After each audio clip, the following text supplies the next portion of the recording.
Welcome to the Boneyard with Steve Robertson. As always, I am your good friend and host, Steve Robertson, here on the Monday edition of the Yard. And it's been a busy weekend. It has been. I hope it's been a good one for you. I spent Sunday reading through book proofs and making minor corrections and things of that nature. And so I finished that up this morning. Got one thing left to do. And, of course, then they'll finalize things, and then the file will be pushed off to the printers. Getting close, kids. Getting close. And if you hadn't done so, go to dutynoblebook.com and you can pre-order. All copies ordered through the website will be signed, for whatever that's worth. I know people like a signed copy, but if you're a fan of Mississippi State, you love Mississippi State sports, and you love the history of our fine institution, I think this is a book that you're going to enjoy. But yeah, it's been a lot of fun, and I can't believe, it's like here we are. Within days of Zach Arnett getting fired, I thought, let's look into this. When's the last time we had a coach not finish a year? Did some research. Some of that research led me to Major Ralph Sassy, who actually wasn't the last coach since Arnett. Actually, Red Cagle was. He didn't complete the season with us. But Sassy led me to Duty Noble coaching freshman football. And I thought, how come nobody knows this?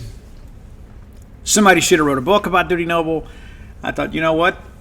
Maybe I'm somebody. And in fact, I was somebody. And so it's crazy, though, that we go from making a few phone calls, kind of inquiring, is like, hey, do you think this is a viable project? And now all of a sudden we got a book, the longest book I've ever written. And today I was thumbing through some of the letters that were provided to me by Duty Noble's family. And it was interesting, one guy in particular who was a friend and supporter of Duty Noble through some very difficult times.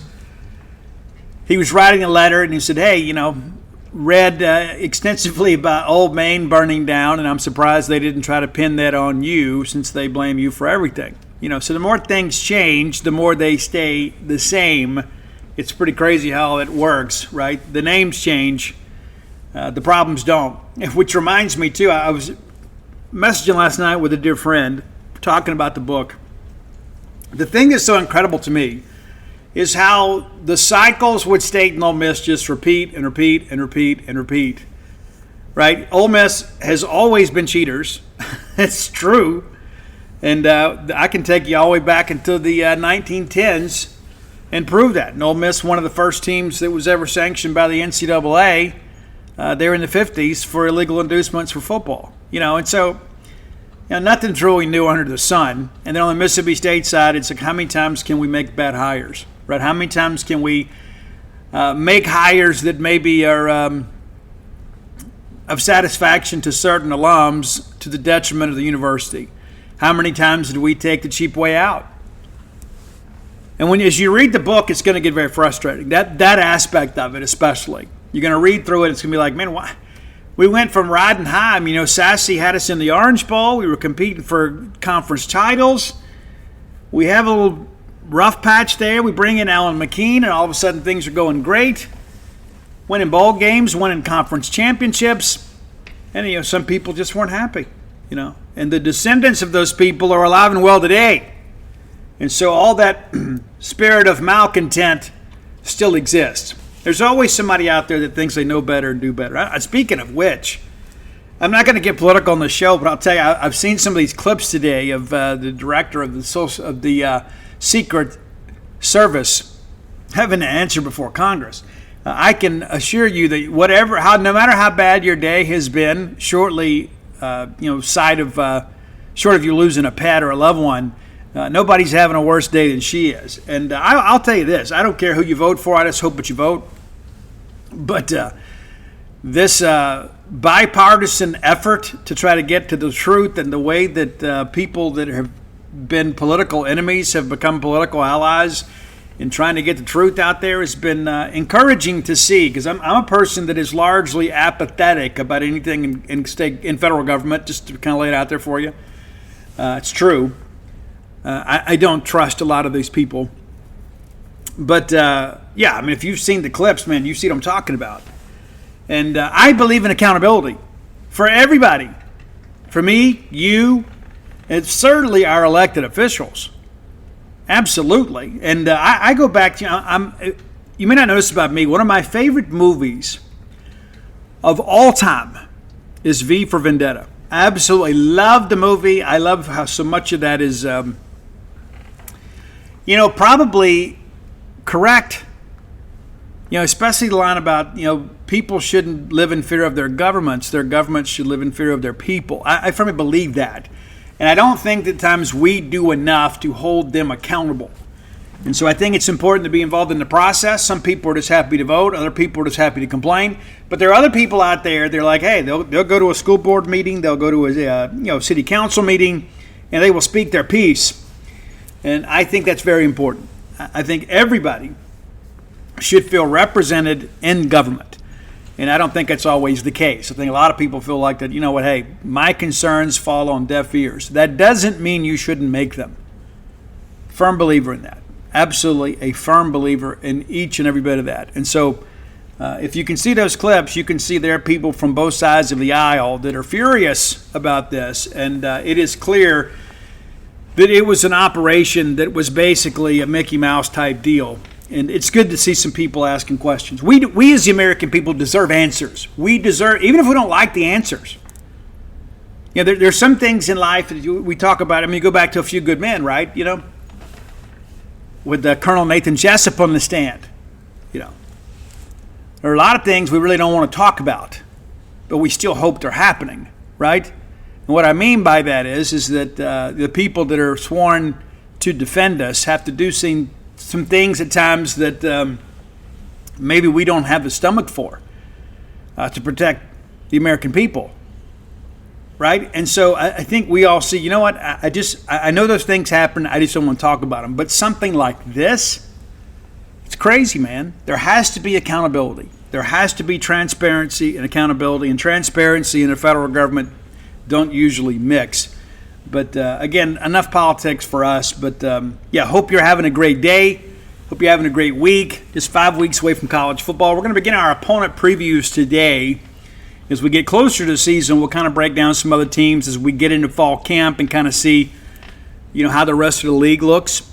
And again, a lot of people not expecting much from Mississippi State. Even some of our fans not expecting a whole lot from Mississippi State. I think by and large, our fans are like, what, Steve, if we can get to a bowl game this year, in year one, and be exciting on offense, that's probably the best we can hope for. And I agree with that. Of course, they called me Rose Bowl for a reason, even though it's not technically true. But all that I understood, I'm a guy that has some at times unbridled exuberance when it comes to Mississippi State athletics. But I think this year our expectations need to be measured. To be fair to Jeff Lebby and his staff, especially considering how many spots we have to fill on this roster. Speaking of getting filled, Bulldog Burger Company can cure what ails you. One of the things that I love about life is a great meal, right? The older I get, the more that matters to me. I just want to get a good meal. A lot of times, the worker's life, the writer's life, sometimes is very reclusive, especially when I'm working on a book. It's just me and the dogs most of the time. Dana's running the spa, but some nights I'll sit around here and think, man, I haven't had anything substantial to eat today. So I hit her up and say, hey, I'm going to run by and get this Bulldog Burger Company. What do you want? Why don't you order online? I'll swing by and get it, and then we can eat together at the spa. It's very convenient. It truly is. And they do such a good job packaging up the food. So when you get it home, it's still warm. Now, not to say I'm not going to use a microwave every now and again, because sometimes I like it piping hot. I even got a steak from the grill over the weekend. Ate that at home. Love it. Eat With Us does such a great job for us. But Bulldog Burger Company, 3 great locations to serve you. University Drive in Stark Vegas, Gloucester Street there in Tupelo, Lake Harbor Drive in the Ridge and Flowwood area. Have the spring rolls as your appetizer. They'll make you and everybody around you better looking. We all need more of that. In addition to that, too, there's chocolate shake to go, man. When you eat in, get the chocolate shake to go. Or maybe perhaps that bread pudding. Because, when you get home late at night, you're going to think, oh, I feel so good. But, man, I'd love to have something a little bit sweet, right? And there's just something about it. I guess it kind of carries over from childhood, right? When you were a kid, it's like you'd say, Mom, can we get a snack? Oh, we got snacks at home. Well, now you're an adult. You may have snacks at home, but they're not going to compete with that Shipweed's bread pudding from Bulldog Burger Company. So be a grown-up and get the dessert to go. How's that, Mom? Yeah, we'll do what we want when we want. We want to enjoy life. Bulldog Burger Company adds to the enjoyment of our existence. Be sure and check them out today. Bulldog Burger Company, the place where people go to meet. M-E-A-T. All right, let's take a look at Eastern Kentucky. The Colonels, our FCS opponent for this year. Do you guys are you guys maybe fans of Eastern Kentucky? Suspect probably not. So let me do my best to kind of bring you up to speed. For an FCS program, they were pretty good last year and played a pretty ambitious schedule, all things considered. They got absolutely drilled in week 1 at Cincinnati, 66-13. Of course, it's a new era. Luke Fickell's gone. Luke Fickell was the guy that everybody wanted. I remember some people telling me, oh, yeah, he's interested in Mississippi State. So I got a hold of some people at his agency, and they're like, God, where's this coming from? Yeah. It's like, nah, Luke's going to wait around here until his kids graduate from Catholic school before he takes on the job. Not all sources are created equal. All right, so then game 2, the Colonels nearly pulled off the upset in Lexington against Kentucky. Now, there's a connection there, right? I don't know and we'll get to that shortly, but it's not just an in-state rival type deal. There is just a connection between Kentucky and Eastern Kentucky. But, man, at the half, guys, it was a 7-7 game. Eastern Kentucky had the lead, 7th in lead throughout the first quarter. Kentucky pulls even. And then what do you know? In the third, EKU takes the lead again. And then from there, the Wildcats kind of took over and won that thing 28-17. But, guys, in the fourth quarter, it was a 21-17 game. Let that sink in for a second. They go to Lexington and take that game and make it a one-score game in the fourth quarter. They're not going to be scared. They got all summer to prepare. No, we're going to wax these guys. But this is a team, obviously, that is well coached. Now, week 3, they play in Richmond, Kentucky, the home opener against Western Carolina. They dropped that game 27-24. So an 0-3 start to the year. They could have mailed it in, but I'm sure the coaching staff is like, hey, we played Cincinnati and Kentucky, and we should have beaten Western Carolina. Let's just hang on to the rope here. So what do? The next week at home? They upset the number 16 Southeast Missouri State team out of Cape Girardeau, Missouri, 41-38, and a barn burner it was. But again, you look at this thing and you say, oh, hey, they're 1-3. But you factor in that loss at Kentucky, it's a big feather in the cap. Even it's a moral loss. But if you're an FCS team and you take an SEC team into the fourth quarter down a score, less than a score, you got to feel good about life. You lose a nail-biter to Western Carolina, and then you upset Southeast Missouri. You upset SEMA 41-38. Things began to pick up from there. They traveled to Florence, Alabama. Took care of the UNA Lions down there, 32-22. Tarleton State. And I don't know if you guys know much about Tarleton State. Tarleton State obviously making the push to be a D1 program. Last year, their offensive coordinator, former Bulldog offensive line coach Mason Miller,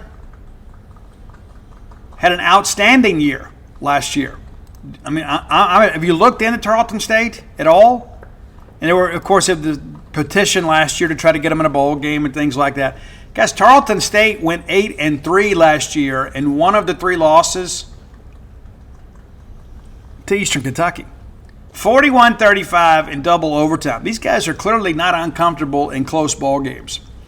The next week, the 3-game winning streak is snapped on the road at Gardner-Webb, former Mississippi State FCS opponent during the Crum years. Keon Humphreys owns those guys, but 35-32 losers at Gardner-Webb. They bounce back the next week and head to St. George, Utah. I know some people in St. George, Utah. It's a beautiful part of the country. And they go to Utah Tech and they win 34-30. And all of a sudden you look at their conference rankings here, their conference standings. Guys, they're 3-0 in their own league. How cool is that? All right, the next week, everybody's feeling good about life. Number 17, Austin Peay, the Governors, They roll into Richmond, Kentucky, and they sneak out of there with a 33-30 overtime win. So again, it's another close ball game. They go to Conway, Arkansas to play UCA. Not sure if they had any doctored bats or anything to work with, but the number 25 UCA Bears win 27-24. Again, a very competitive game, and they close out the year by taking care of Stephen F. Austin 36-24. So you look at this thing, man, the only time that these guys were absolutely blistered was week 1 in Cincinnati, Ohio. That's it. Every other game was competitive, and every game after Kentucky that they lost was a one-score game. You start working through that, technically, I think they were all a field goal game. Yeah, they were. Lose to Western Carolina by a field goal, lose to Gardner-Webb by a field goal, lose to Austin Peay by a field goal, and lose to Central Arkansas by a field goal. So I say that not because I expect them to come in here and match up with us from a talent standpoint. That's just not going to happen. It may be similar to what we saw in week 1 last year when they get to Starkville. But this is a competitive team. And listen, I get it. I'm not going to sit here and romanticize all this. But don't be surprised if these guys don't bring some fight. Of course, they should wear down, with the depth, that we have. But it's so interesting to me. You go back and you look at some of these teams, and it's an FCS team. State should absolutely roll. But, hey, Bulldog fans, I like saving money. I like a deal. I do. And there's so many restrictions these days. There's always this red tape and all this nonsense and BS. And you need a note from your mom and a pint of blood. And then you got to make some ridiculous agreement just to save a few bucks. Look, for me, it's got to be easy. I don't want any hoops. I don't want any BS or red tape. So when Mint Mobile said, hey, you can get wireless for $15 a month with the purchase of a 3-month plan, I said it's too good to be true. Turns out I was wrong. They're right. It really is that easy to get wireless for $15 a month.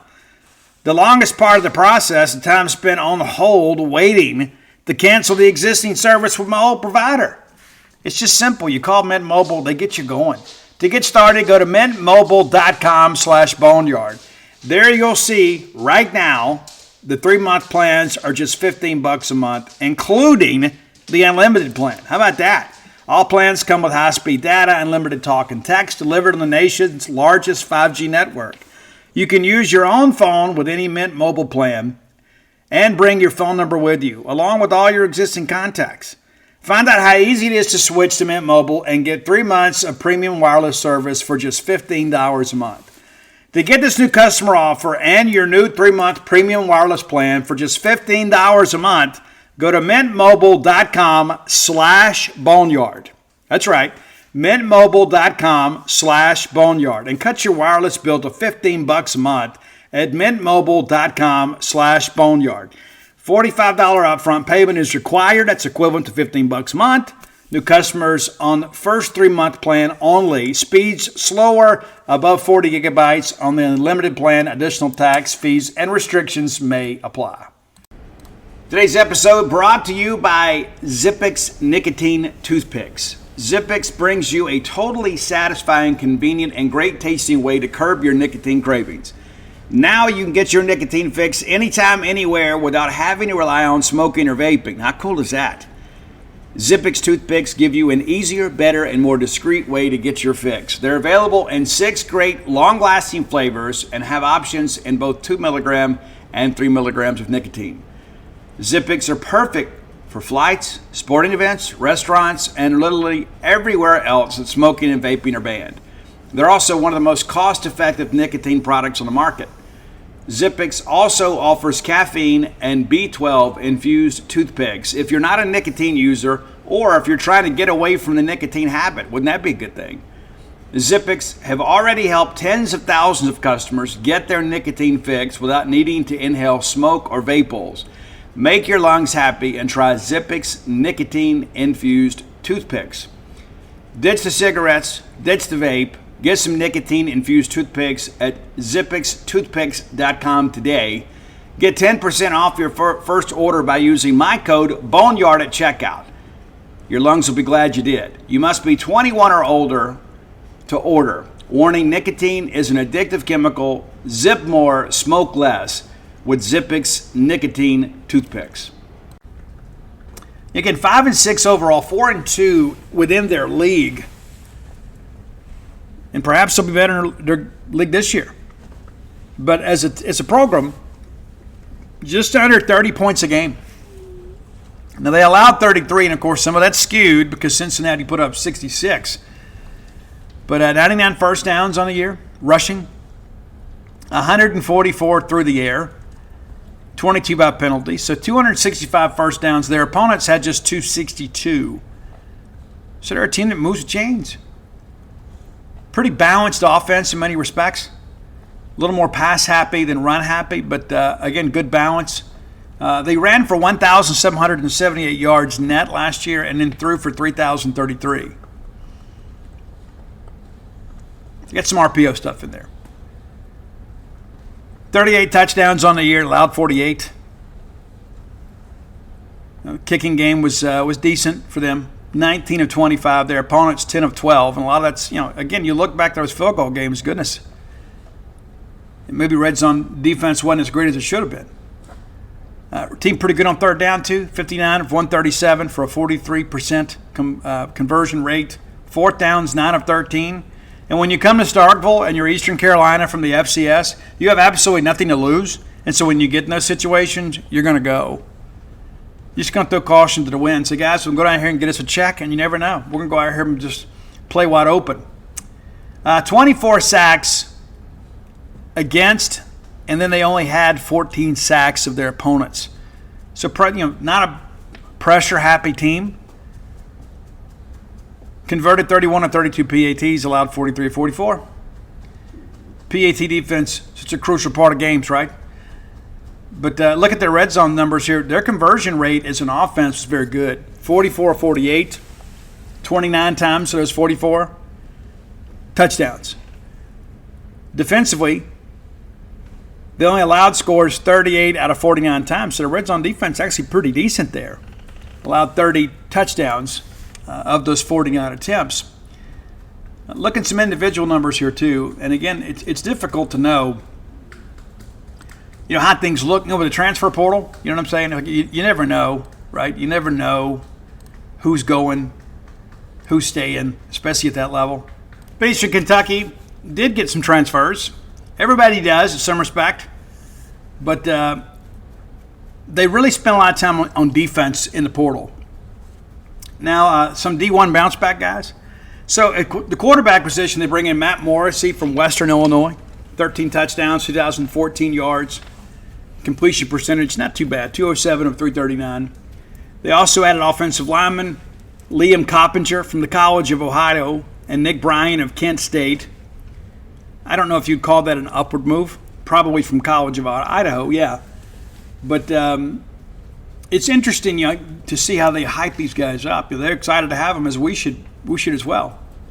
On the defensive side of the football, they bring in Jaquez McGowan from Tennessee Tech. Secondary, they added 6 new players: Jaheim Ward, Moses Sarwa, Sam Robertson, their relation, Rashad Hintz, Garnell Wilds Jr., and Rod Webb. So it's interesting, you start working through this. Some of these guys are not D1 transfers, they're junior college guys. So Ward comes in from Austin P, Sarwa from Dodge City Community College, and then Robertson, again their relation, comes in from Northern Illinois, was originally an Iowa Western junior college guy. And then Hintz comes over from the Fighting Joe Moorheads from the Akron Zips. Wilds was from the San Francisco City College. And then Webb from the College of Charleston. So, again, everybody's looking for players, and they get a few. And, of course, you bring in a quarterback to kind of shake things up a little bit. But kind of working through some things here. Last year, Braden Sloan led the team with 765 yards rushing. It was kind of a two-pronged attack. Joshua Carter with 714. And the number of carries, pretty much even. Sloan had about 23 more. But, they spread it around a little bit. Parker McKinney also netted 225, and of course, again, we talk about some of the different components of this. He was the quarterback last year, redshirt senior, so it's going to be a new guy this year. And again, that's where you start working through these things and begin to think, okay, maybe Matt Morrissey from Western Illinois proves to be the guy. I'm sure he came in there with that expectation. So brand new quarterback, week one, facing a defense that there's really no film of. You don't really know what to expect. Defensively, we ought to be in a really good spot here against these guys, regardless of who they are or where they're from. Parker McKinney took the lion's share of the snaps last year. The only one other attempt was made. That they had 420 attempts thrown by quarterbacks, and 419 of them are Parker McKinney. Look at the receiving side of things. Jaden Smith, we talked about him earlier. He's clearly a guy that they like to use in a variety of different ways, but maybe we didn't talk about him. He's a receiver. Had one rushing attempt. That's what I'm remembering. But led him in catches with 73. Jaden Smith. Interesting. And that's kind of how it goes, right? Eastern Kentucky built this guy up, and guess what? He transfers to UTEP. So that's always something worth talking about, right? We mentioned Braden Sloan. He was the guy that was their leading rusher last year, also their second leading receiver. Well, guess what? He's at Ball State now. And so you start running through these numbers, you begin to realize, everybody in the FCS is trying to get into the FBS, whether it be the MAC or whatever. And so the leading players on this team from an offensive standpoint are just no longer there. Quarterback gone, graduation. Leading receiver, gone to UTEP. Leading running back, gone to Ball State. And so it'll be interesting to see what this team can do. But again, brand new quarterback, new offensive faces, and new offensive places coming against a defense you don't know very well. Could be a rough day in Starkville, Mississippi for Eastern Kentucky. And again, it's so difficult to kind of keep track of all this stuff too, just because of the fact that it's not a team that we see regularly, so we're not well acquainted with their roster. And then you begin to work through the stats, and it's like, hey, this guy had a big year. Oh, lo and behold, he's somewhere else. It's interesting to see the dynamics and how it all kind of trickles down to everybody else, right? We think we have it bad at times, and State has actually handled the football portal pretty well. You go back and look at last year. Xavier Thomas leaving wasn't great. And now we got to deal with him. He's at LSU, even though we don't play him this year. But you understand my point. He's still within our league. But you go think if you're Eastern Kentucky's coach, all of a sudden you build these guys up and two of your best players are gone. That's a tough thing to deal with. Really tough. And so we mentioned the coach. Walt Wells is the coach at Eastern Kentucky. He is, late 50s, 57? Yeah. He's been there since 2019. He's a native of Nashville, Tennessee. Played 4 years at Austin Peay. Got his undergrad at Belmont. Was an offensive lineman, so you expect his guys to be pretty well coached and disciplined. Began coaching at Cumberland once his playing career was over. Was the associate head coach and offensive coordinator at Cumberland in Tennessee. Then he goes to EKU as the tight ends coach and then is moved over after 3 seasons to be the offensive line coach. Leaves there and goes to Western Kentucky for the better part of a decade. Spent some time at South Florida in 2013. He was at New Mexico State in 2014. Comes back to EKU in 2015. Is the associate head coach and the offensive line coach. And then what do you know? In 2016, he goes to Tennessee as a quality control guy. Became the offensive line coach at Tennessee in 2017.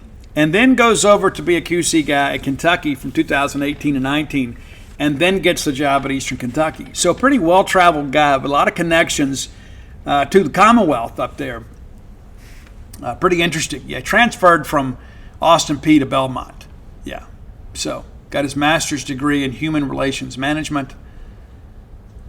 Has a wife, Jennifer, a couple kids. But it's been interesting. As a head coach, his head coaching record is 20-20.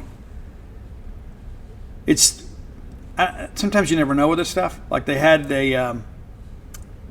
regular season records 20-20. I guess You never can trust with this stuff. But he was the Atlantic Sun Coach of the Year back in 21 and 22. But it's been last year was a tough year. But if you're an FCS program, you're just trying to advance in your league and trying to get in the playoffs. They made the playoffs one time in his time and lost in the first round. But again, it's interesting to start thinking about, hey, what should we expect? Well, I think most people would say, Steve, it's an FCS thing. We should expect to roll. And I agree with that. We talk about Walt's experience on the offensive line. They do have Peyton Collins, who was an FCS preseason All-American offensive lineman. So that'll be awfully interesting too. This is a guy, obviously a guy that has spent a lot of time coaching linemen, recruiting linemen, developing linemen. So they've got a guy there that's got some accolades. But I think based on first blush, and as we get a little bit closer, as we get to week 1, we'll have a chance to kind of see what they look like after camp and kind of what they're dealing with. Because you never know. Injuries happen in camps. People show up. And I don't know how extensively the Richmond, Kentucky media covers Eastern Kentucky football. But we'll have more information then. But just based on first blush and based on the known losses off this team, it ought to be a game that we win handily. And you probably didn't need me to spend that much time to kind of assure you of that. But I think it's important for us to go in here with some workable knowledge of who we're playing. And so when we come back on Wednesday, we'll start talking a little more about Arizona State. Kind of give you a first look at Arizona State. Reminds me, I got about a plane ticket soon too. Really excited about that. I know you guys are as well. A chance to go out there and watch Bulldogs play in a venue that we don't normally get the chance to do. I would venture to say that before we went out and played the Arizona Wildcats, I guess the last time we went out that far west to play a game may have been the Sun Bowl. Maybe. I have to do some research on that. But, we don't go that way very often, and with good reason. And the jet lag thing, for some reason, that lingers. I think everybody just needs to come float right whenever we get back. But looking forward to that for sure. All right, time for today's Top 10 list. As always, brought to you by closewithblair.com. That's CLOSE with Blair, BLAIR.com. Blair is my friend, your friend, our collective friend in the mortgage industry. Blair's my buddy. Blair can be your buddy too. There's so many things in life that require a big decision. Take the guesswork out of your mortgage concerns and just deal with a proven professional, Blair Chandler, 601-500-2344. 601-500-2344. He doesn't need me to give you his resume, but I will. 23 years of experience, coming up on 24. Nobody stays in any industry by accident over 20 years. Blair's a place here. Blair is a season ticket holder in multiple sports. Blair's a guy that knows how to get things done. Again, take the guesswork out of it. It's like, well, I don't know what to do. Okay, let me help you. Just call Blair today, 601-500-2344. Whether you're looking for a game day condo, whether you're looking for your first home or maybe your second home, maybe you're looking to upgrade, maybe you've outgrown your current residence. Blair is the guy to call. Blair is the guy to trust. And get that pre-qualification letter too. You want to get your real estate agent really motivated. We got some great real estate agents in the Bulldog family. But you want to give them a little lead time here? Yeah, get that pre-qualified letter. That way you know exactly what you're looking for within your price range. You don't want to buy a home, above your means. It's nice to have that big home, but you know what? You got to pay for it too. And there's no point living life being stressed because your DTI is out of whack. Steve, what's my DTI? Well, let Blair tell you. Visit him again at closewithblair.com, 601-500-2344. All right, we're going to talk a little bit about Dave Mershon in the next segment of the show, and we're just basically kind of in a holding pattern right now as things kind of play out. Listen, I know there's been some reports out there. Some people are like, hey, this is going to happen. There's really nothing to know yet, but I'm going to give you the latest on things. There was some premature reports. A lot of people share opinions, and there's nothing wrong with that, okay? And that's the thing, too. There are some people that will qualify what they say as an opinion. They'll say, hey, here's what I think is going to happen. And that may be based on like an educated guess. that doesn't mean that they're attaching their byline to it and saying, hey, this is definitively what's going to happen. And I wish people could kind of give people a little grace there, right? Just because somebody says they think it's going to happen doesn't mean that they're a sourced report. They're just kind of offering their opinion, and that's perfectly okay. You should share your opinion too. Come over to genespage.com message board. You can share all day. So we're going to wait. And so today's top 10 songs about waiting. You didn't see that one coming, did you? Top 10 songs about waiting. You just never know where I'm going to go next. All right, here we go. And this is going to encompass a lot of generations. It's going to cover decades, going to cover different genres. But here we go. Number 10. We're going to go way back to when Lou Reed was a superstar with the Velvet Underground featuring Nico. A lot of people's first real musical crush, Nico, yeah. The Velvet Underground's I'm Waiting for the Man, kind of like we're doing right now. We're waiting for Dave Mershon. In many respects, kind of the heart and soul of this team to kind of let us know what he's going to do. And there's a lot that can happen, right? I mean, Dave Mershon comes back all of a sudden, you start thinking, this is a lineup that's got the potential to be an Omaha team. If he doesn't come back, you think, well, we probably got to dip back into the portal just to find another offensive piece, right? We'll talk a little more about that too. Number 9. I know many of you are really hip on the, and I hate to use the word hip, with so many of you hipsters out there. It's a singer-songwriter, the acoustic performer. Great vocal songwriting quality is amazing. It's Jack Johnson's Sitting, Waiting, Wishing. That's kind of what we're doing right now. We're sitting and we're waiting, wishing Dave Mershon comes back. It's true. Number 8. I almost forgot this one. I was working through the list and I thought, there's another one I'm missing. And it's great. I love this song. It's one of my favorite Hootie and the Blowfish songs. I know many of you are big Darius Rucker fans too. Now, I'll be honest with you, in the beginning, I had a connection to this band through a mutual friend. Her name was Sherry, and she and I worked in the retail furniture business together. She was a graduate of South Carolina and was a contemporary and a friend of the band Hootie and the Blowfish before they got their record deal. And as soon as things started rolling, she goes, hey, you got to check out my friend's band. And next thing, like 6 weeks later, Hold My Hand was everywhere. Sherry Grant is her name. I suspect it still is her name. But Sherry kind of put me on the Hootie and the Blowfish bandwagon. And so in the beginning, I was kind of like, I don't know. These guys are pretty good. They proved to be a lot bigger than I think most of us expected. That debut album, I think every one of you had a copy of it. And if you didn't, you got a friend to burn your copy. But everybody seemed to have it. But the follow-up was just as good, if not better. So to fit our list today, it's Hootie and the Blowfish's I Will Wait. Because we're standing like a soldier for you. You hold your secrets. Yeah, it's true. That's a great song, man. I love that track. A little up-tempo, too. Love the harmonies on it. I think it's an amazing song. And you knew this next one would be on the list, especially those of you of a certain age. It's Tom Petty's The Waiting coming in at number 7, because the waiting is the hardest part. Truer words have never been written or sung. You know how it is. It's one thing, like one of the things that my dad taught me years ago about business, and I still abide by these principles. Take care of all the stuff that other people are waiting on you for first thing in the morning. Don't have anybody waiting on you. My dad was the kind of guy, he got to the office early, and he would get his desk cleared off for the most part and get everything that everybody else needed a signature on or some clarification on. He would do all that stuff first and then distribute it back out to their desk. So when they got to work the next morning, they had a chance to kind of get a running start to their day. And so, yeah, you know how it is. When you're sitting around, like right now, I got one chapter left to read book proofs of. We've had some issues kind of getting that settled. So this is the third attempt now. I'll probably have it today. We'll finish that up, and I'll be done with the book, with all that stuff, all the proofing that goes with it. But yeah, when you're sitting around waiting, like I'd love to have that chapter so I could go ahead and be officially done with approving proofs. Be great.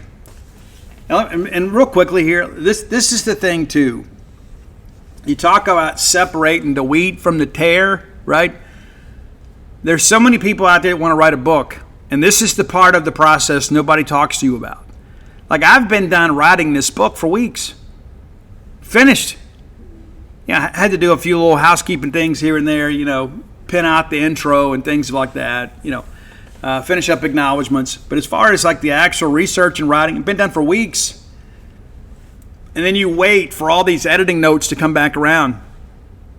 And then you agree to changes or you make changes yourself. Then it has to go back to the whole loop, the whole process again. Then when you think you've got a workable manuscript, then it goes to layout. They typeset it, right? They go out there and they define things and they get it put into a book form. Then it comes back to you. And then you go through it and you're looking for any little odd things, some spacing problems. And you go back and read for content. And then they give you all that stuff back. And so this is the thing too, and it's part of the process, but it's important to understand, like I tell you guys all the time, planning a book, writing a book, researching a book is amazing. It is such a fun experience. The work part of this is not the writing. It's not even really the editing. It's all the stuff at the end, right? All the proofing, all the things you got to go back and check. And sometimes something gets changed, and like I found some things just yesterday, like one word gets changed in a paragraph, and you go back to the original manuscript and you're like, hey, this wasn't exactly what I was going to articulate. Because like somebody will make a change and you're like, hey, well, I think it flows better this way. And it's like what the next thing you know, we've made so many changes, the paragraph kind of loses its meaning. Then you got to go back and say, no, guys, no. We've changed this too much. We've got to go back to the original manuscript and be more in line with this. And you've got to read every paragraph and every sentence to ensure that it's articulating and expressing what you want it to say. And then the next thing you know, when it goes off the print, you're just kind of waiting around, right? I mean, there's nothing you can do to finish up on that. But I can assure you that like there are a lot of people out there, again, that think they want to write a book. But this is the stuff that kind of like, when you get done with this part of it, you're like, you know what, I don't know when I'm going to be ready to write another one. Because like this really takes a lot from you. I spent the whole day yesterday and all morning today working on this. And it's a book that I know well, obviously, because I wrote it. But then when you get to this aspect of it, like this is where you start kind of getting tired of it. Like the process itself starts getting a little tedious. You think, you know what, my mind needs a break from this for a while. And then next thing you know, I go out on a book signing tour and I meet all of you, and all of a sudden you begin like tweeting me and posting on Facebook how much the book means to you and what you learned. And maybe your grandfather is mentioned, right? And maybe you found out that he wrote Duty Noble a letter and you didn't know about that before. And it's like, oh, wow, how special is this? And then all of a sudden I'll be rejuvenated, ready to go again. Yeah, that's how it works. All right, number 6. I remember this. I'm trying to think what year it was. Was it 89, maybe the summer of 89, perhaps? I believe that's correct. The summer of 89. And of course, when you're a teenager, you think you know all about love and you don't know anything. You think you do, but you don't know. At least I didn't. I thought I did. But I remember I went out with this girl, and I had known her from, I guess, middle school. She was like a year or two younger than me. And all of a sudden, you get in high school and, everybody starts driving and you're like, hey, well, she turned out to be pretty cute, And anyway, we go out on a date and it was great. And dummy Steve, of course, got his feelings involved. And then like 2 weeks later, her and her family worked with Exxon. They got shipped to Egypt. Yeah. Egypt. And then Richard Marx had the song Right Here Waiting came out. And it's like you think to yourself, I'll wait for you all these years. I'll wait for you to get back and finish your high school. And I'll be in college and we'll go to Mississippi State together. That's what you tell yourself. Of course, none of that ever happens. No matter how much you mean it or how much you think, it doesn't happen. And so it seemed like every time that I walked in the living room, Right Here Waiting from Richard Marx was on MTV. So thank Richard, you and your hair-sprayed mullet. Thank you very much for that. But it is an amazing song, and it's kind of how things work. All right, number 5. Another guy that doesn't have hair, kind of the anti-Richard Marx, but they sing in a similar fashion. We got to know him on American Idol. We grew to love him. He turned down the frontman job in Fuel, elected to put his own band together, and everybody was pumped when that debut album came out. A lot of people have moved on, but now Chris Daughtry is kind of back in the spotlight again. Chris making great music these days. Had a great song a few years ago called Waiting for Superman. And basically, it's about a young lady that has been through some bad relationships. And life maybe hadn't been fair, and certainly her picker may be wrong. But she's waiting for that guy to come along to kind of see her for who she is, right? And see value in her. And that's one of the things about love and relationships that is difficult to quantify at times, right? Everybody needs a biggest fan. And then when maybe you find out that the person that you're aligned with isn't cheering as hard for you as you are for them, it's difficult to take. And then you find out that maybe perhaps that person's not cheering for you at all. Sometimes people get caught up and trapped in life and they get stuck in relationships, and it's like, we're just going to make the best of it and ride this thing out. I just think you deserve better. I do. I think I deserve better. Like when I think about those situations in my life, bad relationships I've had, everybody deserves to be loved at some point, at some level. When you think about that, it's like all these bad relationships. And the thing that I've learned about that, again, something, a Freddie Robertson-ism, that one of the things that he told me when I was kind of coming of age, and he says, if you want to improve your dating prospects, improve yourself first. I didn't get it at the time, but he was exactly right. Whether that means going to college, getting a degree, getting an advanced degree, getting in the gym, eating right, going to church, whatever. You work on yourself first, and you'll be amazed at the quality of applicants, right? Their qualifications will be a lot grander than maybe what you've accepted in the past. That was my thing. When I met Dana, it was one of those crazy things that I had already made up in my mind, and little did she know, I had like 6 dates that week. Yeah, true story. And I hadn't been out of jail long, so I had to make up for lost time. I met her, and never went out with anybody else. And I'd made up my mind that I wasn't going to settle for her. I was going to date around. Like I wasn't just going to the first girl that showed me some attention. It's like, well, hey, do you just want to get together and let's, you want to go steady with me? That was, you want to go? Are we going together? That was the way we used to use it back then. I don't know how you kids do today. But it was like, hey, so-and-so's going with so-and-so. That's the way we did it. And so I just wasn't going to, the first girl that showed me some attention, I just wasn't going to do it. I said, I'm not going to settle this time. I'm going to take my time, find the right person. And I did. And I think she'll take the same. All right, number 4. We go right from all this sappy love stuff right into something completely different. Only on the Boneyard can we go from Richard Marx and Daughtry to Slipknot. That's right, Wait and Bleed. And those of you that know the song, you knew it was coming at some point. If you knew me and my love and appreciation for Corey Taylor, you knew Slipknot was going to make the list. Wait and Bleed is your number 4 track. Absolutely love it. I think in many ways you may be able to argue that this may be the Slipknot song to a lot of people. This may be the one. And some of you fans are like, oh no, Steve, that's kind of a cool. No, trust me.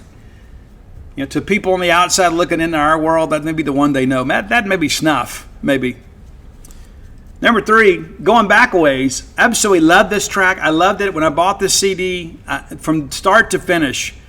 I thought, you know what? These guys are going somewhere. Things didn't work out. The singer ended up having some vocal problems and medical problems. Things didn't happen for him.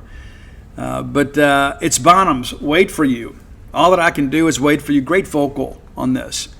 And we'd all grew up, with all the bands that were influenced by Led Zeppelin, and in turn we were influenced by Led Zeppelin. It's like, well, hey, this is John Bonham, the drummer from Led Zeppelin's son's band.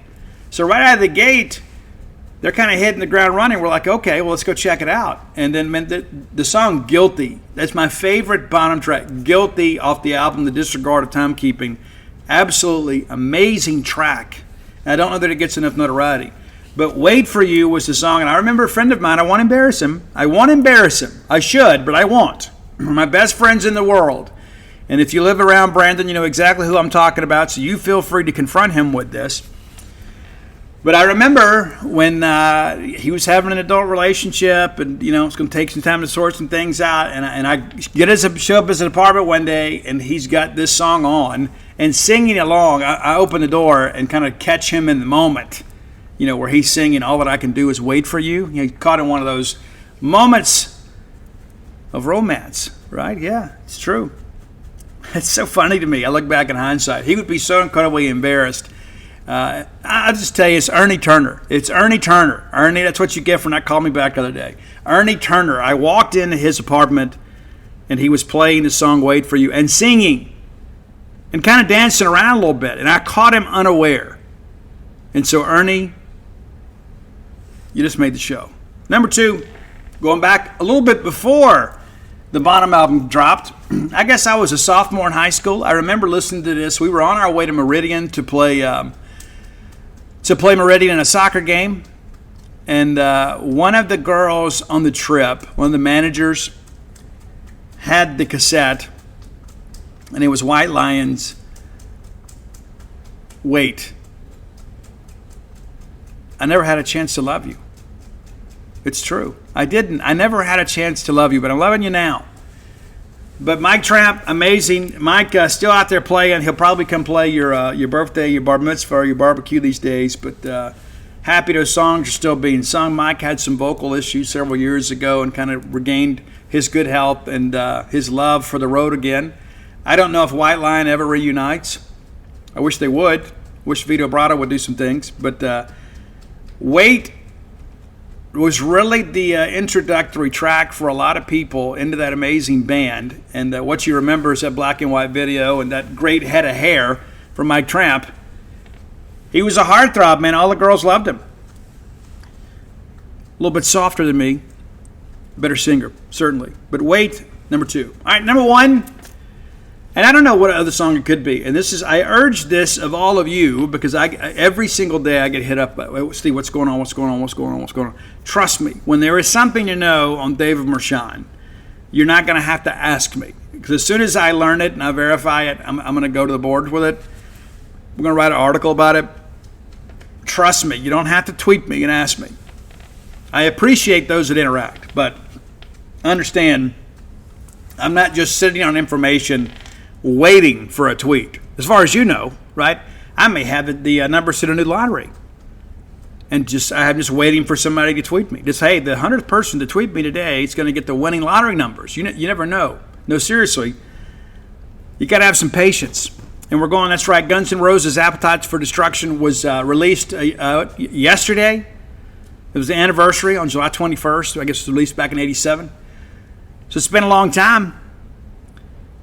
The album still sells, man. It's amazing. One of the best rock albums of all time. But this song didn't come off Appetite. It came off GNR Lives, which I love. I know a lot of people like, oh, Steve, I love GNR Lives. I love, Mama Ken and all that stuff. I love it. I love everything about it. There's a lot of controversy with the song One in a Million. But Patience, I think, one of the best love songs written in my generation.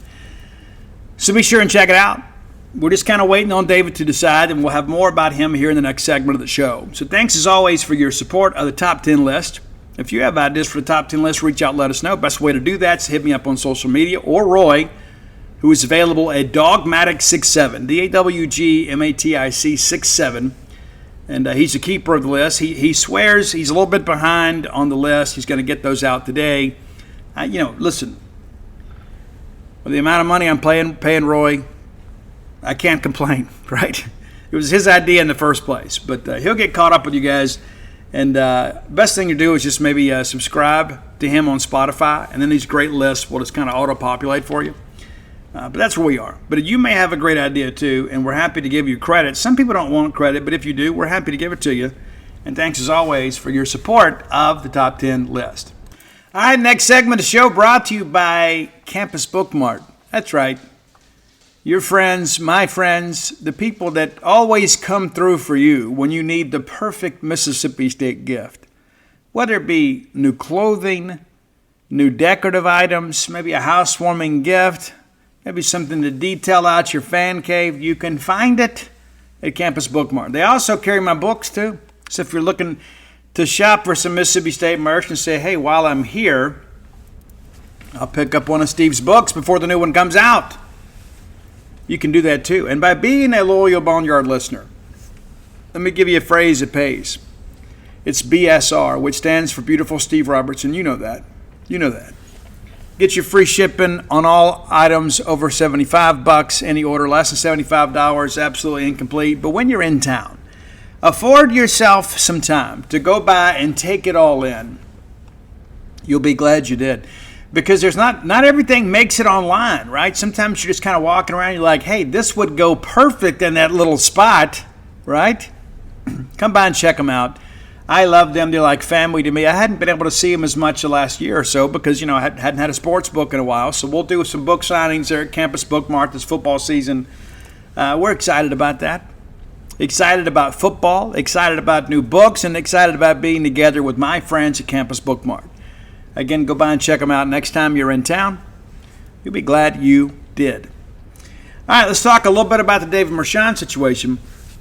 The first thing that I want to tell you, and I touched on this earlier, there's not a lot to know yet. Not even for David Mershon, there's not a lot to know yet. Dave has an advisor.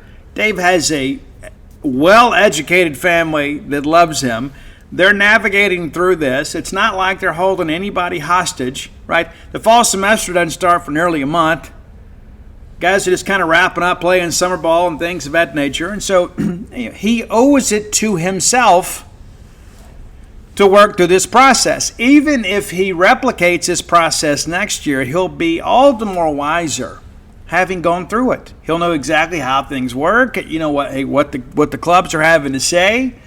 And if nothing else, even if he elects not to sign, you get some feedback. You find out what they like about you, what they like for you to work on. And so we're in a holding pattern, okay? Now, I can promise you that the option to return is very much a viable option for David Mershon, and it is not something they have ruled out. A lot of people thought, well, he got drafted, so that means he's got to sign. And then I've read some stuff on Facebook, and God love all of you. I love you. I love you without reservation. But some of you make my head hurt so bad that they don't make medication strong enough to knock that headache out. It's true. Now, I understand a lot of people are learning, and I'm always here to educate, inform, entertain. Sometimes we do a little song and dance. It is a rarity that a player drafted 11 through 20 has already agreed to a signing bonus. It's a rarity. It's different 1 through 10. But Steve, why is it different? Well, because of the fact if you don't sign one of your top 10 picks, it costs you next year. There's penalties for it because they want guys to get drafted and to sign. That is not the same situation 11 through 20. And now I'm going to say this based on personal observations and knowledge of the process. A lot of people drafted in the last 3 rounds are essentially backup plans. Now, that's not an indictment on their ability. It's more about their signability. You take a flyer on one of these guys, and you're like, hey, we know the max we can offer them right now is $150. That's the max. And that's not, if you're a senior, you're not getting that. If you see what the Angels draft, and we're going to go over that in a second, they got some seniors drafted in the first 10 rounds that signed for $1,000 because while there is a ceiling, there's no floor. And so the one thing that I can say, I believe without any reservation, is David Mershon is not willing to sign for $150,000. If he were, he would already be announced as a signer. Because you can go ahead and get that done. Because that $150,000 doesn't come out of the bonus pool. It's not a situation where the team's going to be penalized and not going to cost them any more money than they budgeted for. But David has a number in mind. I don't know what that number is. David and his family and his advisors do. And we're going to respect them.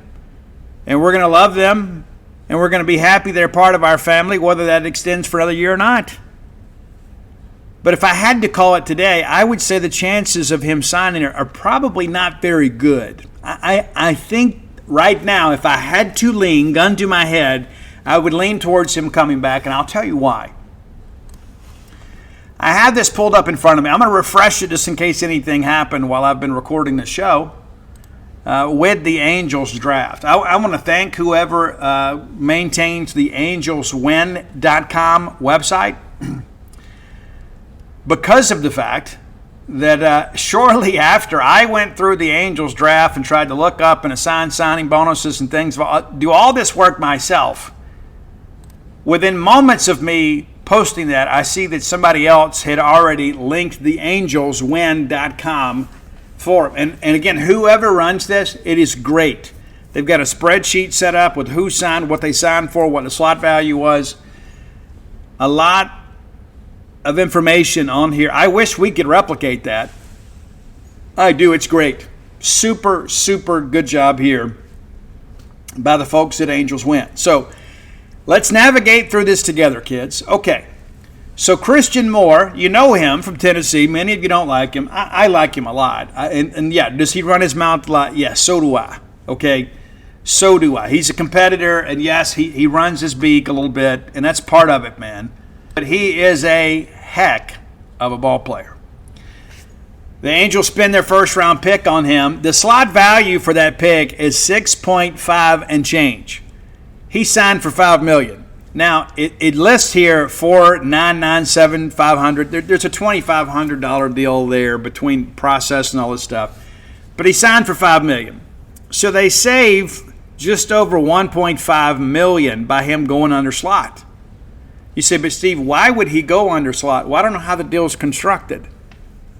You know, maybe he's got some bonus-laden incentives in his deal. But his signing bonus, $5 million. Chris Cortez from Texas A&M, we know him, and we really had some success against him. He also signed for less in slot. Slot value was just over $2 million, nearly $2.1. He signed for $1.6 million. So for their first two picks, right out of the gate, they've got some nice savings. Almost $2 million. You say, well, Steve, that doesn't make me feel good. Well, I'm about to. All right, they also had a compensatory pick in round 2. You know, a lot of teams just had 20 picks. The Angels actually had 21 because they had a comp pick. 2C. Ryan Johnson from Dallas Baptist has a slot value of just over $1 million, nearly $1.1 million. 1.06300. So following recent trends, perhaps he signs a little bit below slot. Let's say he goes right around $1 million, right? And then right behind him, their third-round pick is Ryan Prager from A&M. Phenomenal Friday night starter, in the words of Ben Howland. Right at $950,000 slot value. And so if they pay him under slot, and at some point that runs out, right? There are a lot of agents out there willing to work with you, but not everybody's just going to say, hey, we're going to take under slot. Not my client, Jack, right? So you still have your second-round compensatory pick and your third-round pick to sign, and that's expected to take about $2 million or close to $2 million out of their bonus pool. As it stands right now, even including the overage allowance, they got $4.8 million. You say, but Steve, that doesn't really help us. Well, if it takes them about $2 million to sign those two guys, that number goes down to $2.8 million. And you still got about half a dozen guys to work with. Now, one of the more intriguing things in the draft is the Angels' 11th round pick, Trey Gregory offered, right? Now, everybody signed 4 through 10 has signed. Everybody. Austin Gordon from Clemson, a pitcher. He signed for $575,000. So a little savings there. You're like, Steve, they keep saving this money. Well, yeah. Pick number 5, Dylan Jordan, a high school pitcher. Yeah, his slot value was $480,000 and change. He signed for $1.2 million. So a lot of that savings went to Dylan Jordan. Not half of it, not most of it, but a lot of it went to him. Peyton Olnick, their 6th round pick, signed a little bit below slot. You know, he signed for $200,000. The slot value is $366, so they get some money back there too, but at $167,000. Pick number 7 is Bridger Holmes from Oregon State. He also comes in a little bit under slot. Slot value is $286. He signs for $218,000. 200. Maybe that's right. No, it's like $217,500. There we go. And then 8, 9, and 10, all seniors. Randy Flores from Alabama State, who is a heck of a ball player. Derek Clark, pitcher from West Virginia, and Ryan Nicholson, the first baseman from Kentucky, all get drafted 8, 9, 10, and their signing bonus is $1,000. So now all of a sudden they're like, hey, well, there's all this savings here. They saved $226,000 here, $196,000 there, $183,000 there. So right now they've saved $2.151 million. And you got 1, 2, 3, 4, 5. You got 6 guys that you could sign. 7 technically, and you get $4.8 million to work with. So Trey Gregory Alford, their 11th round pick, it is rumored that he has a signing bonus requirement of over $2 million. Now his slot value coming in at 11, there is no assigned slots 11 through 20. Remember, there's the $150,000 threshold. Anything above the $150,000 threshold counts against the bonus pool. And he wants north of $2 million. And the talk was on draft day, he's going to sign and they're going to pay him. And so all of this savings, Mr. Facebook guy, all of this savings that has taken place so far is for this pick, by and large. It's like, hey, we need to save some money. So if he wants over $2 million and the threshold's $150,000, their savings thus far is $2,151. So they're going to exhaust if not all of their savings signing Trey Gregory Alford. Now all of a sudden you start thinking, well, Steve, what happens next? Well, you still got some money to work with. You do. Fulton Lockhart, pitcher from Central Florida. Apparently he's not willing to sign for $150 either, as is Nadger Victor, also from Central Florida. And there's Will Gervais. Now, those deals, unless Mershon is willing to take a lot less than I expect, those deals have to be finalized first. Because you got to know, you're not going to go sign a deal with Dave Mershon for $500,000 and not know what's going to happen with the guys that were drafted ahead of him. And if they were drafted ahead of him, that shows you where they were on their draft board. David Mershon, the fact that he's drafted in the 18th round has nothing to do with his talent level. It's got nothing to do with his statistics. It's just the Angels are like, you know what? I don't know if this guy's going to sign. Let's draft him. We'll begin to build a relationship. And if, let's say, for an example, somebody doesn't sign and all of a sudden we have the money to meet his price, then we'll give it to him. So there's still a lot of ebb and flow with this. It's not as finite. People want an answer, and trust me, I get it every single day. Every single day somebody messages me or asks me what's the latest on Mershon. I've done my best to provide updates as I get them. But the only update I have is he's expected to meet with the Angels later this week. And then and only then will he have an idea of what they're willing to pay him. Not before then. Now, Dave could wake up tomorrow and say, you know what, I'm just tired of dealing with this. I'm going to go back to Mississippi State. He could. I don't expect that. And I think honestly, as much as selfishly as we want him to come back, that's the wrong way to go about things. I think at the very least, you have to sit down with the Angels and listen to what they have to say. You would do that yourself. And you say, you know what, hey, we want him back. We do want him back. He's the heart and soul of our team. I also know this. I know that David Mershon is worth more than a few $100,000. I think he's much more valuable than that. I think Dave Mershon is top 10 talent. I think Dave Mershon's a guy that probably should get $500,000 to sign.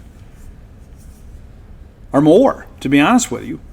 You know, some people would say, you know what, Steve, he's not the biggest guy. You know, I've known a lot of not so big guys that have played a long time in the big leagues. Dave Mershon's a dirtbag, man. The guy can absolutely pick it and stick it. And so, hey, if I'm the Angels, yeah, I got to get Trey Gregory Alford handled. And again, that takes away so much of your savings, but you still got some money to play with. They're going to have enough money to offer David more than $150,000. And I think it's apparent and readily apparent to everybody that's paid attention, he's worth more than $150,000. And if he didn't think so, he would have already signed for $150,000. But we've just got to let it play out. Now, the number 19 pick just behind him is Connor Gatwood out of Baker High School. Grew up an Auburn guy. His dream's been able to go to Auburn and pitch for them. That kid's not going to sign. This is a guy that had a day 2 grade on him A lot of people out there were projecting him to be among the top high school pitchers in the country. But he didn't have, round one, round two. He was probably coming in third or fourth round. And this is a guy, too, a lot of people believe with a couple of years of college that he'll have the opportunity to play his way into day one. Maybe a first or a second round type selection. Big-time guy. And he'll go pitch for Butch now, and we'll see what happens. But, he's big, 6'5", 210-pounder. And so not expecting him to sign. And then there's Zachary Redner from Hillsborough Community College. And we'll see what happens with him, too. He's another guy, too. Clearly, at 20, he's a bit of a backup plan. But, they've already signed of the top back 10 guys. They've signed number 12, Fran O'Shell III from Duke for $150,000. They signed number 15, Braylon Caraballo, for $150,000. He was a high school guy. And then Lucas Ramirez, another high school guy, for $150,000. So the guys, I think, that are willing to accept $150,000 from Los Angeles Angels have already done so. So everybody else is still negotiating for a better deal. And these guys have leverage. The guys that don't have leverage have already signed. They're just kind of waiting for assignment now, ready to go find out where they're going to be playing next. And so, but so much of it, once you see Trey Gregory offered sign, and his agent, because he holds all the leverage, is going to get every penny he can possibly get from them. And that's going to be a very significant development. It's going to affect what they can offer Mershon. But, for those of the people that are out there saying, Dave's holding us hostage, and I've seen some of that, in the Facebook groups, not from anybody in the media, don't get me wrong. That's just not true. Dave is just working through this process. And he owes it to himself to get as much information as he can to decide what he wants to do. I lean more towards him coming back because let's say, for an example, let's say he gets, $100,000 to come back for another year at Mississippi State. We can kind of double dip because that $150,000 is going to be available next year too in the draft. And I think he is so much more valuable than that. And I think another year coming back, I think he'll show that. And so let's say he gets $100,000 from us, and then next year he gets drafted in, say, the 8th, 9th round and gets $250,000. Now all of a sudden you've taken that $150,000 that you turned down, and you're getting $350,000 in the course of, of a year's time. And so that's a part to consider too. And so I just say that because so many people the questions never end. And it's because you love Mississippi State baseball and you love Dave Mershon. And I know if David signs it, people will be disappointed, but we want the best for David. We want to be a program that people come to and have a chance to go play big league ball. We do. But if I was advising Dave Mershon, I would say you absolutely go have your meeting with them. You don't sign anything. We come back, we talk about it, we put the numbers on paper, and we figure out what's best for you long term. Because what you really want, you want a team to be invested in you. Right? It's like, hey, if they give you $150,000 or they give you $1,000 and you get down there and all of a sudden you make the bullpen coach mad, you're done. You want people to have to get on the phone and call the general manager before they make a roster decision involving you. Because that's what happens. It's not Brian Cashman making these decisions for the Yankees at low A ball. It's your minor league manager. He's like, hey, we paid this kid, $50,000. He's not providing any value. He's just taking reps away from everybody else. So we're going to cut that guy loose. That's what happens in minor league baseball. It's not like it used to be.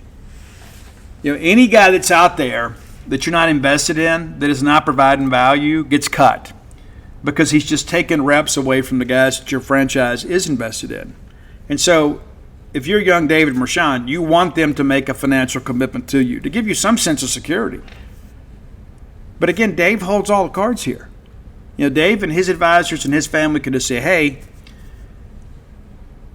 we may be willing to sign, but we're not going to sign for this. We're not going to sign for $200,000. I'm just throwing numbers out there. We're not going to sign for anything less than this number.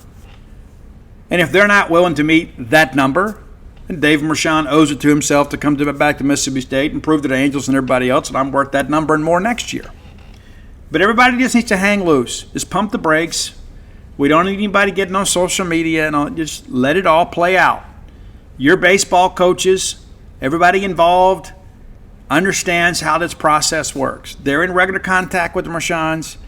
They're in regular contact with advisors. Everybody is communicating. Nobody's in the dark here. It's just a process that has to kind of play out. And so, again, the preliminary reports and opinions about, he's expected to sign, that's just premature and at this point kind of inaccurate. He may ultimately sign. I'm not going to rule that out. But at this point, there's just nothing to really know yet other than the fact that Dave is working through this process. Now, switching gears here, talking portal stuff here. You may have seen it. Nolan McCarthy selected Georgia. He's following Nick Amoretti, former Mississippi State player, Nick Amoretti, who left Kentucky for Georgia. The final three were Alabama, Georgia, and Mississippi State, and he's headed to Georgia. And it's disappointing. It is.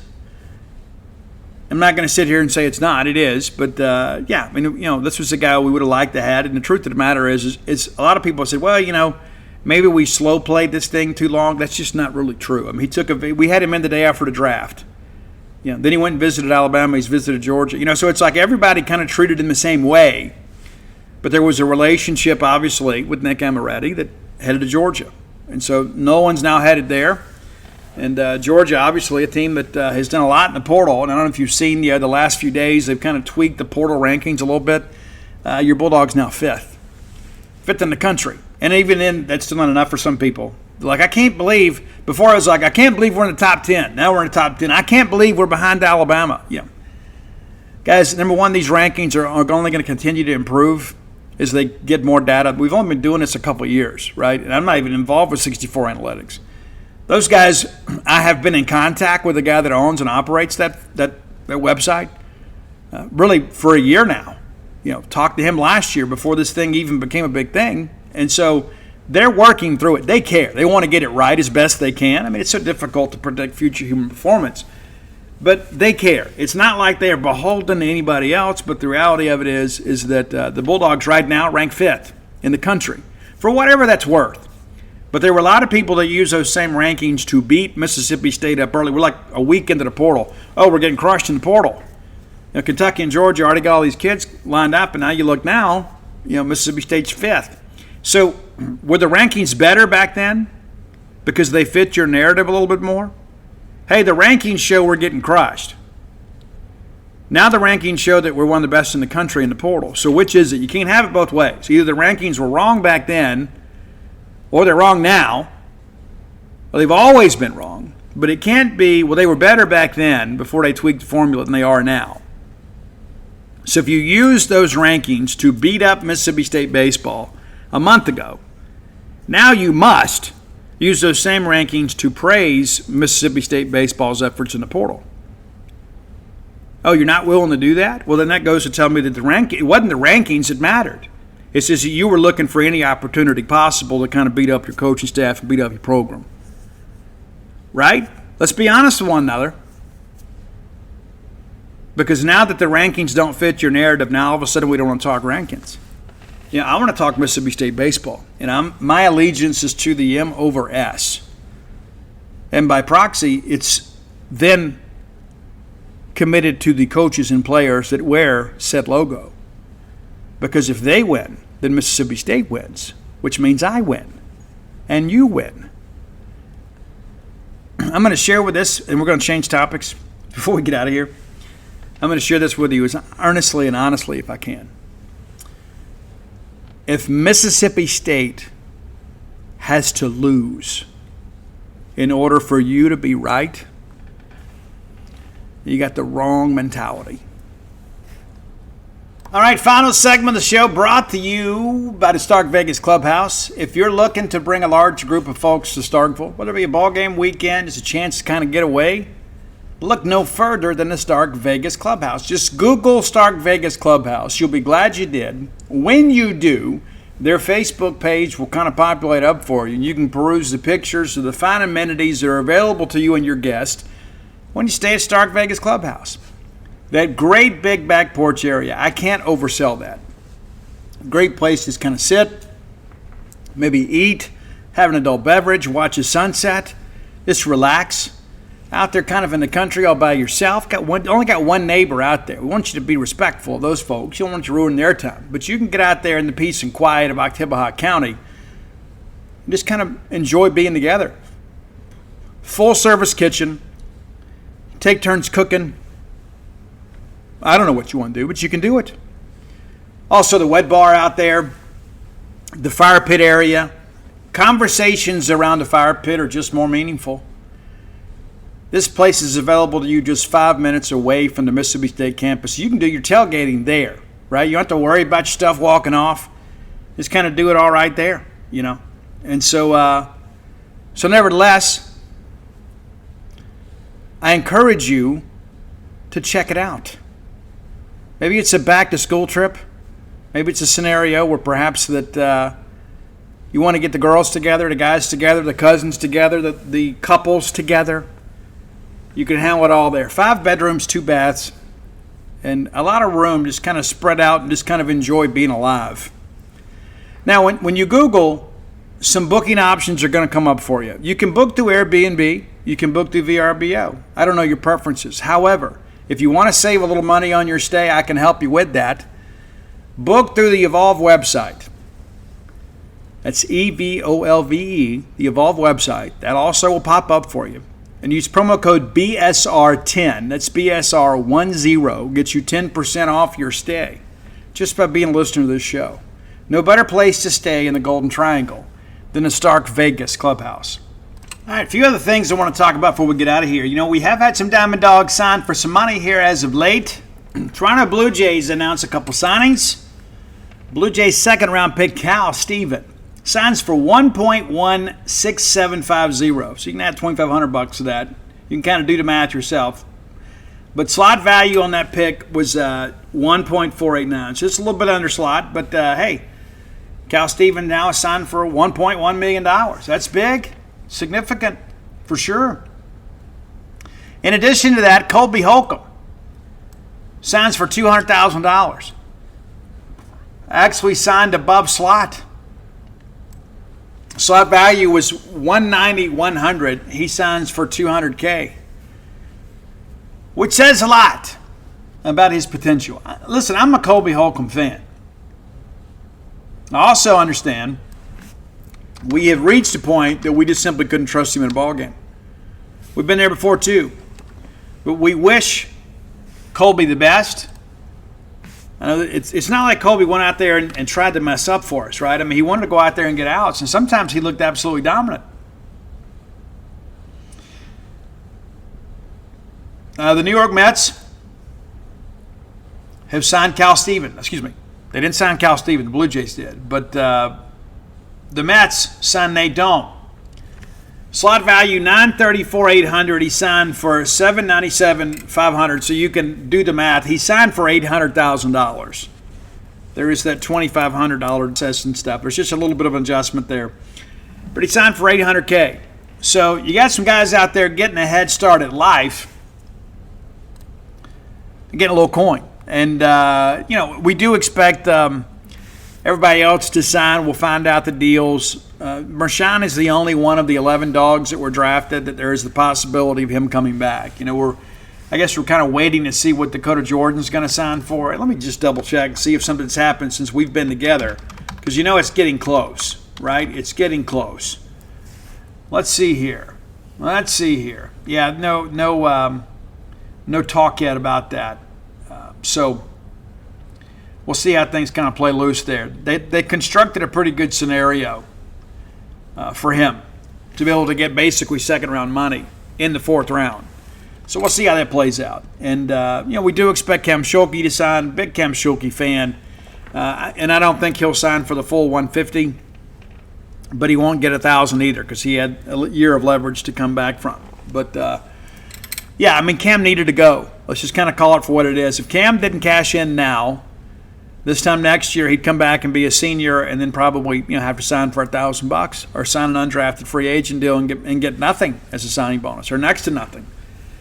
And that's a tough life when you don't have money in the bank, especially minor leaguers out there kind of roaming around. You get just a very, very minuscule salary, just enough to pay your expenses. You're basically living off your signing bonus. And if you don't have much of a signing bonus, then all of a sudden your parents got to start chipping in again. That's part of the deal about being an independent person. But, so of the 11, we feel confident 10 of the 11 will sign. And Mershon, of course, is the one we're still waiting on. Not going to belabor the point there. But I also want to share with you, too, our friend Kendall Rogers, and maybe you guys see him differently than I do. I call him a friend. I correspond with Kendall throughout the offseason and throughout the season, just kind of trading information. He's a great guy. He had a free article that's worth your time and effort if you love college baseball. If you are a person that said, you know what, hey, college baseball hadn't always gotten its shake when it's come to scholarships, there's some good news that may be on the way. And Kendall, of course, writes a lot of stuff behind a paywall, but he didn't. And you can find it. Matter of fact, I'm going to retweet it for you just to make it easy for you to find.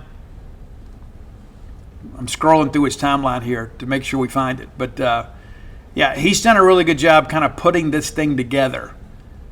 So you can kind of understand kind of where things stand and what's next. And so I want to retweet that right now before we get out of here. Doing it right now. And so Kendall is a guy that's well sourced.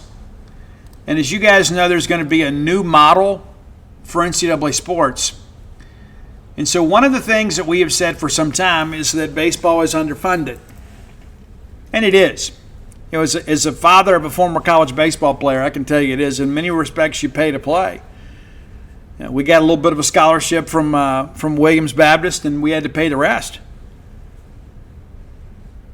All because our son excelled in baseball rather than football or basketball.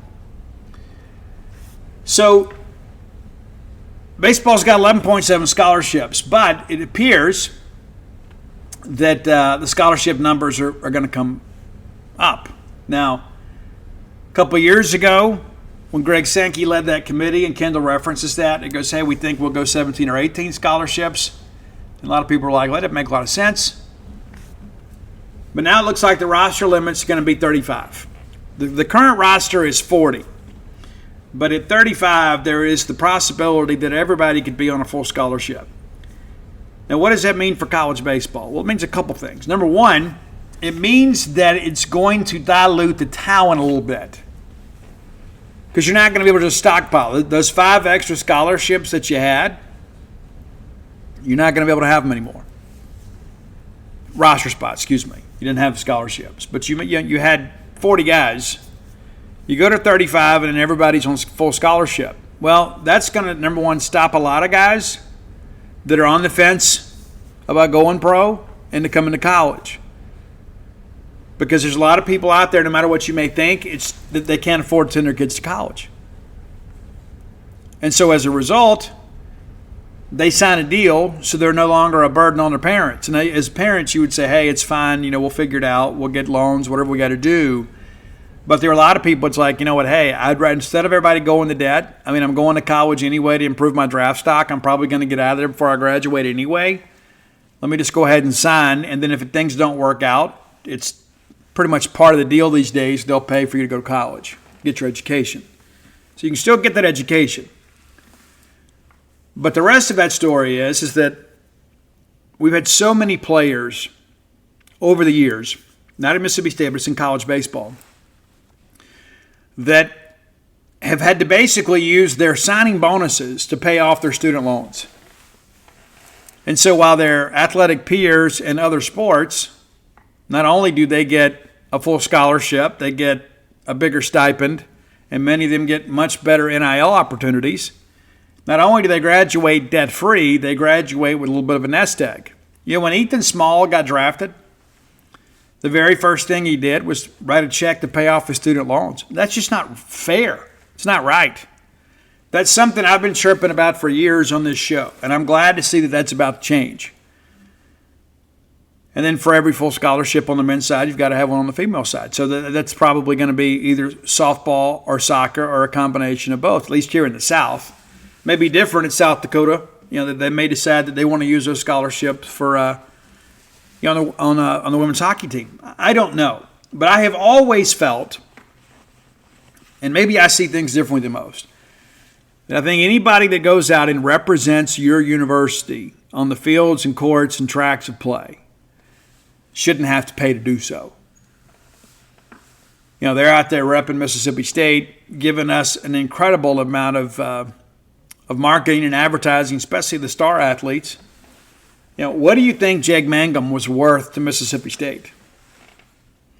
How many Jake Mangum jerseys were sold? And of course, this is all before NIL. And so Jake didn't factor into the financial windfall from that.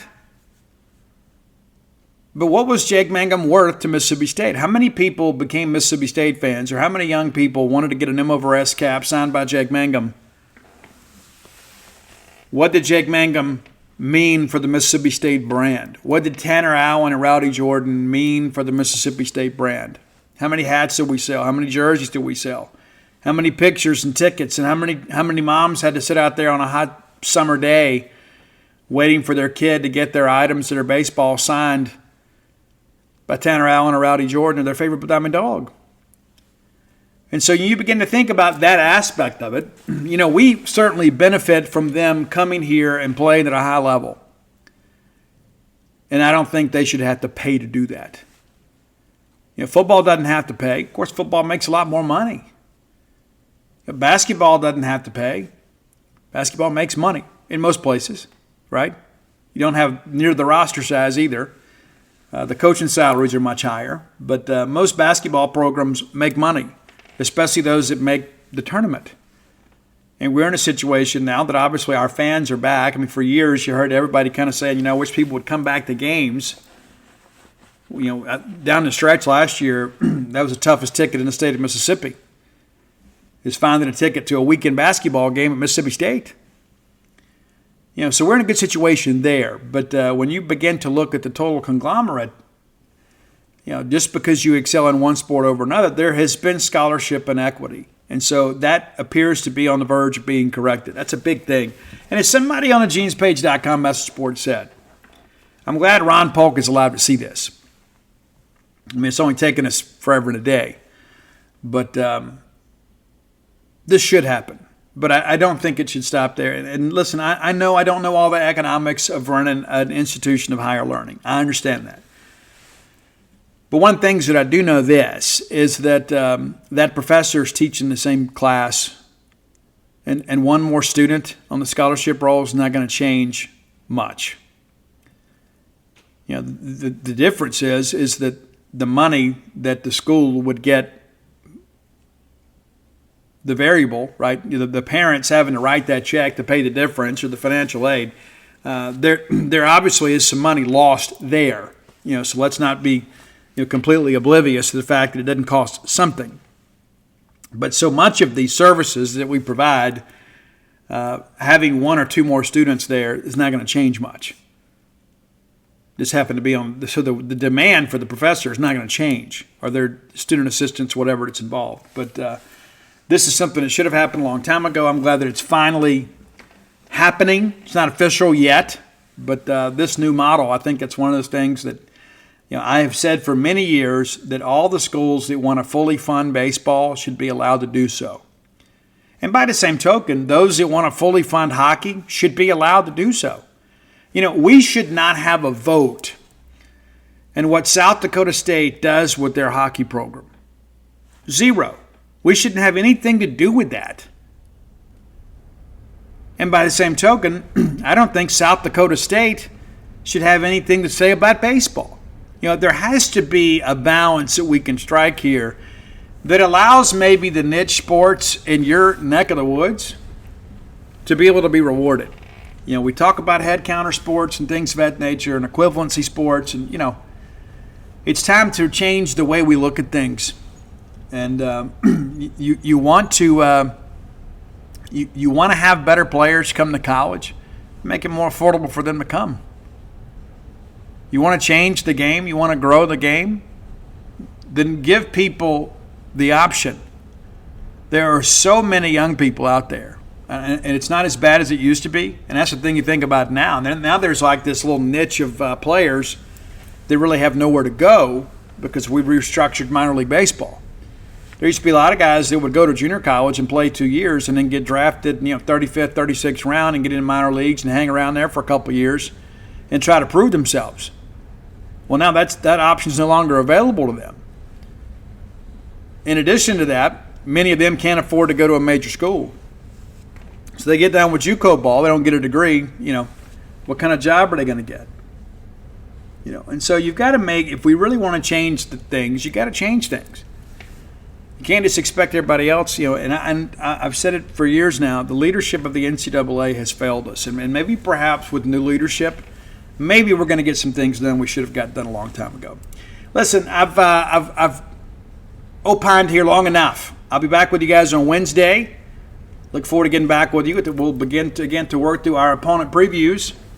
And, hopefully we'll have some college baseball news between down in the end of the week. We'll see. We'll see how things go. But until next time, let's all live our lives in a way we make more friends than enemies, and people can see a difference in the way we live.